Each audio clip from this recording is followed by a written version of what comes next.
Hey guys, I'm back home right now and I'm here to do the final recap of the Canadian Open. Now this video is quite overdue because I've actually been feeling under the weather ever since I got back home from Ontario. But I'm all good right now and so we can just jump right into it and finish this off. So I was black here for the final round and at this point in the tournament, I've gotten so many under 2,000 pairings, so just not very lucky pairings all around. And while this is one of the higher rated players I faced, it's still a disappointing matchup for me. So of course, I still wanted to win, but it wouldn't really give me all that much, even if I did win. I would still finish the tournament on a significant rating loss because of that one bad loss a few rounds ago. And so I'm just playing this one for fun. So I play Knight f6 here. I didn't do any serious prep, of course, for that reason. And I played my trusty Nimzo here, because why not? After Queen c2, I play c5. This is actually what's funny is that this is only my second or third time ever playing the Nimzo over the board. And I think in all those games, my opponents have all gone Queen c2, so I don't really have much experience in other lines. Um, but okay, he takes on c5 as you're supposed to. I castle here, knight f3, and now I played the move knight a6. So it's important to throw in this move before you castle because let's say if you were to go knight a6 first, white actually has a very strong line in the form of a3. You take after knight takes c5. White can actually go b4 here after knight c to e4. Um, I think white's best move is queen b2, and black's knight is in danger in view of f3 coming, because white's knight is not on f3 yet. So your knight would be forced to go back to d6, and your position just gets way too passive. So this is why nobody really plays this anymore. Everyone castles here nowadays.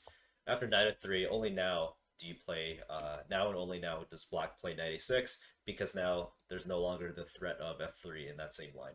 So after a3. He takes knight takes c5. This line is actually still not that great. Black heavily outscores white in all the databases here. Normally, when white plays knight f3 on this move, he's typically intending to play g3 and bishop g2 to continue on with this development. But the problem with a3 is that this gives black what he wants. It gives black time to jump his knight in, and the knights are pretty stable there. So he goes e3 here, and of course if you go b4, after knight c to e4, let's say queen to d4, black would just play d6 and then followed by a5, and black has good play against some of these overextended pawns. And you can also consider just b6, bishop b7 to continue development. And black should be quite comfortable here. But okay, I play b6 after thinking for a little bit.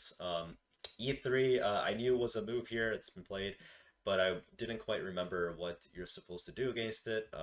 So I figured why not just be flexible and just go b6. A5 was also very playable because this discourages b4, but I wasn't afraid of b4 if he had played it. But he plays b4 now after e3, which I think is a little bit of a weird move order. At least that's what I thought at the time.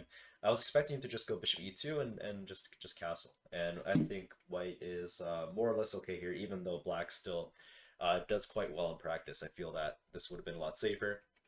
But b4 is definitely provocative because after knight c4, you see the same problems as in some of the lines that I just discussed, is that I can eventually go a5 if I want, or even just d6, bishop b7, and these pawns are a little bit overextended and weak, especially the c4 pawn, because I can go rook c8 and start piling up on this weakness. So he goes queen to d4, and I go d6. I'm not sure why I went d6 before bishop b7. I think I just wanted to prevent his pieces from coming here. But okay, after bishop d3, okay, I remember now why I played this. It's because I want to actually play the move e5 to kick this queen away, because I recognize that this queen is quite strong on d4, and e5 is the only real way to kick that queen back. And while it does weaken this d5 square, it becomes a little hole. This knight is clearly a long way away from reaching that square. So I wasn't too concerned about weakening that square there. So he goes queen to b2 after I think.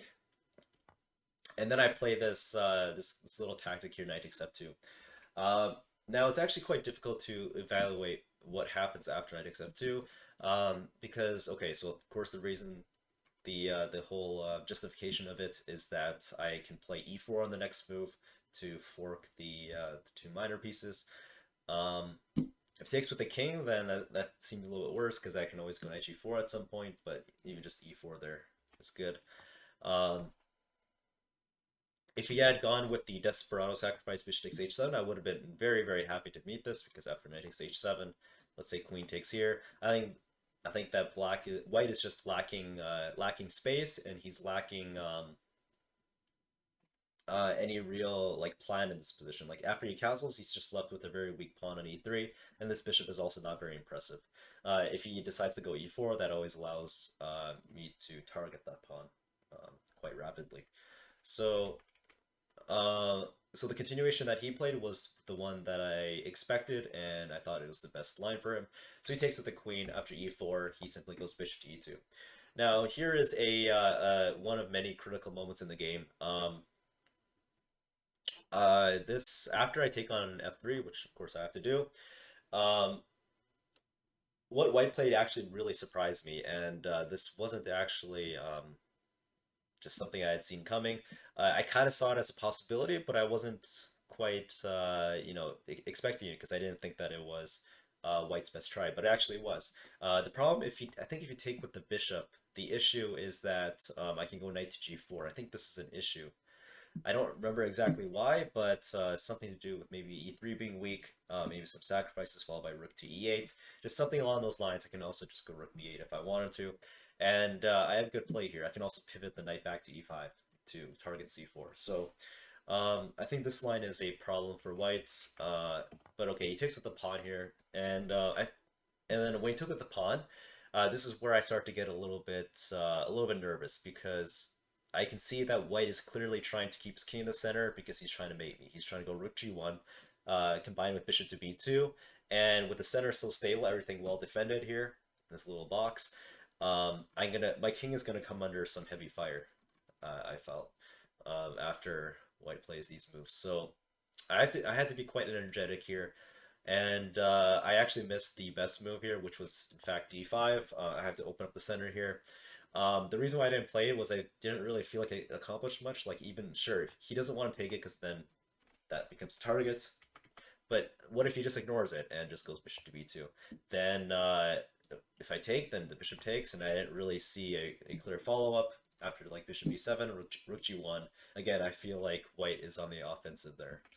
Um, so that's why instead I went bishop to b7, but the engine really hates this move and thinks that white is basically winning here. Um, After just the simple bishop to b2 and rook g1, and apparently that's very difficult. Uh, that's a very difficult position to defend. Um, if he had gone for that, probably would have just gone like g6 and moved my knight out of the way at some point. But I could tell that it's a little bit ugly. Um, anyway, after bishop to b7, he goes e4, which again very much surprised me. I feel like this is more a target than anything because I have a bunch of sacrifices in the air. I also have like rook e8 combined with d5 to chip away at the center. And in general, I just feel like this e4 move doesn't really accomplish much. I think the bishop definitely belongs on this diagonal rather than, let's say, this diagonal, which he ended up doing. So after e4, rook to e8, again, I could have exploited this move with knight to h5, just keeping an eye on the dark squares here. But you know, this knight was loose, and I didn't really see why. During the game, I did consider this knight h5 move just because optically it's sort of the move that you want to play against the structure, but the knight on h5 just didn't really seem to do all that much. Besides watch a few squares. I guess maybe I just want to defend this pawn and later go g6. But again, after bishop to b2, it's maybe the point at h5 is that I can jump my knight into f4 if white does go bishop to b2, so I can eliminate one of white's bishops. So something along those lines would have been interesting. But okay, it seems that the point is actually to go f5 to quickly chip away at the center. But anyway, I go rook to e8 instead, and my idea here is that I really want to set up some sacrifices. I did calculate this bishop takes e4 move. This was quite interesting, but I think after fe4, knight e4, white can play the very annoying move queen to f4, and I did not see a sufficient follow up here because the point is that white prevents queen to h4, which would have been a little bit annoying had he gone like queen g2, for example, after queen to h4. I believe black is fine here. Um, but after queen to h4, again, I didn't really see anything. I feel like white's just very solid here, and he can even just lift the castle and tuck his king back in the corner. So I reinforced that potential threat with rook to e8 because now I'm putting more pressure on the open file. Uh, and then he goes bishop to e3. Again, he should just go bishop e2 and just admit his mistake of going e4 previously. This bishop definitely belongs in this diagonal to attack a bunch of things. After now he plays bishop to e3. I play queen to e7. So now I do have some legitimate threats. I think I am now threatening to go bishop takes e4 or knight takes e4. I think one of the two is definitely working here. So he does have to do some. He has to do something about it, and he goes bishop to d4. Um, so now he puts the bishop on the right diagonal, but you see that he kind of wastes some moves. He played e4 in order to play bishop to e3, but then he admits his mistake and now goes bishop to d4. So he's wasting like two moves there just to play the same idea. So I go knight d7. I want to rear out this knight somewhere else. And also, if he goes rook to g1, I can just go g6. So that's exactly what happens. I think the engine much prefers f6, but I didn't really want to go for this. I feel like g6. I felt that g6 was more flexible because I can go for f5 in the future still. If I go for f6, then obviously I cannot go f5 because that would hang g7. So after g6, knight to e5, he drops his bishop back to c3, and at this point, he's starting to get low on the clock. I think he dropped below 15 to 20 minutes at this point, and he's sort of just playing moves and hoping that he consolidates because neither side really has all that much, and it's just a matter of who makes the first mistake. So I go rook a to c8, very natural move. I'm targeting c4, and he really cannot defend it. If he tries defending it, then I believe I don't actually remember what I had in mind. I think I had queen h4 in mind, targeting h2. Yeah, I think that's it, and I just went h2 or something like that. But that would have been a mistake. So instead, he plays king to f1. I think best is probably rook to g3 because now you prevent this idea. You can always go queen to d4 if you do go for that. So I think this would have been best. But he goes king to f1 instead, which also sidesteps the check, but it allows me to capture it freely. And now I do get queen h4 on the next move if his queen moves in, which is exactly what happened. After knight e5, he goes bishop to a1. He wants to prevent me from ever sacrificing on c3 to get rid of the dark square bishop. So I go queen to h4. Again, just a very natural move. You're just targeting everything here, and white really cannot afford to kick me back and try going for f4 because that loses his entire grip on the center, and if he does go for that, then he's gonna deeply regret it because I have all my pieces that are aiming at white's very lonely king on f1. So he goes rook to g4, a clever move that he found in time pressure, but unfortunately it doesn't work. Of course, I cannot take it because I get mated on either g7 or h8, but instead I just take the pawn on h2. This is just a free pawn, and I get even closer to the target. So he goes f4 here, but this is already gone because I've many ways to refute this, but I thought I found one of the neater ways. Oops, hit by accident. Let's go back here. After f4, I go rook to c2. I counterattack this, and I had to make sure that he does not have a counter attack to respond to this, because if he goes rook to g2, I think I can just take on f4, and that's pretty free. So he's forced to go rook to e1, and then now I play the really nice move after queen to h1, rook to g1. If you go queen to g1, I would have just taken, and I mean this endgame is just miserable, I think, because after let's say knight to c4, he can trade, but then c4 becomes horrendously weak, and so does f4, and I just have this passed h pawn that's running off the board.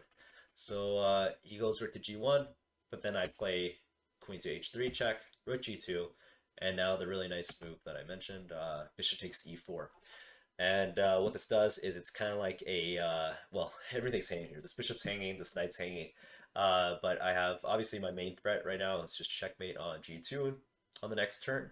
So he has to either eliminate this bishop or move his queen somewhere to defend, but then he would just lose in exchange. So he just takes the bishop on e4, and now this queen is decoyed to an unprotected square, and I can use that to my advantage. So I go queen to h1 check, to start this little combination. If he goes rook to g1, of course this queen is hanging, so he has to go king to f2, and then here's a really nice move here, knight to g4 check, utilizing the double pin, the pin on the bishop cannot capture because the king is on f2, and the rook also cannot capture because the queen would hang. So he goes king to f3, but then I finish it off quite simply with queen to h3. I had other moves, but queen h3 is good enough. Queen h2 would have also led to the same thing, because you win a rook, and in return you get the queen. And not only that, but you also get to simplify even further because the bishop is attacked too many times here. So in this position, my opponent had to resign, and this meant that I concluded the tournament on 6 points out of 9, with exactly 3 losses and 6 wins. So yeah, overall thoughts on this tournament. I've kind of explained it in other places, but I